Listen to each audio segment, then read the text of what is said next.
To, je, dodon maza ku ce mai gwanki, zaki cikin dawa ko sarki. In dai a harkar waka ce, jalil fa ba iyawa na yi wa.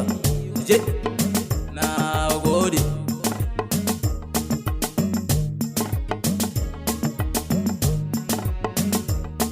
Bismillah rabbana ya Allah, kai ne nake sa a farko. Ka yi maza gami da mata ba ni dama na migo, faraban dubun basira ya Allah in ta yi babu tsaiko. Waka nake sana'a faɗakarwa bai zamanto haram ba, baiwar ka bani ya Allah kun ga ba zan butulce ba. Je, na gode.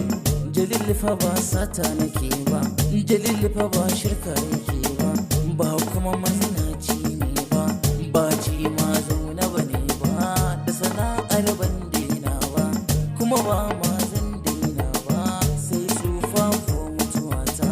Lamarina na bar wa Allah don kwa kai ne kake mini ba su ba. Na gode. Sana'a ce daban-daban kowa dai da irin tashi, in ka tsabtace harshen ka bakin sai ya zamo harsashi. Kaga ka ce a maida ta zai wannan kuma sai mawaƙi. Allah mun gode maka a baiwar ta ka ba ma butulce ba.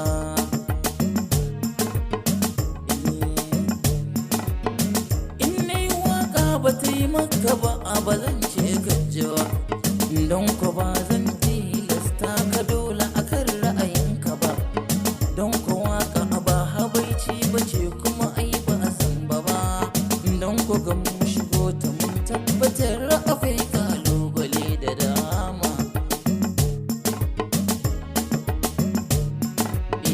Waka sana'a mai daɗi, a cikinta akwai nishaɗi, ilmantarwa gami da faɗakarwa na awaka. Kai dai ka rike sana'arka ta zamto hujjarka, don ku ita ce gatanka. Duk girman ka ba sana'a malam ka zama hotun ko. Je, na gode. Jalili nake mai lissafi, sarkin lissafin lissafi. Duk girman lissafin ka in ba sana'a ya zama fanko. Kai dai ka tashi ka nema, ku tashi ku nema. To, ku tashi ku nema ƴan uwa, zaman banza ci ma zaune, an ci ma zaune.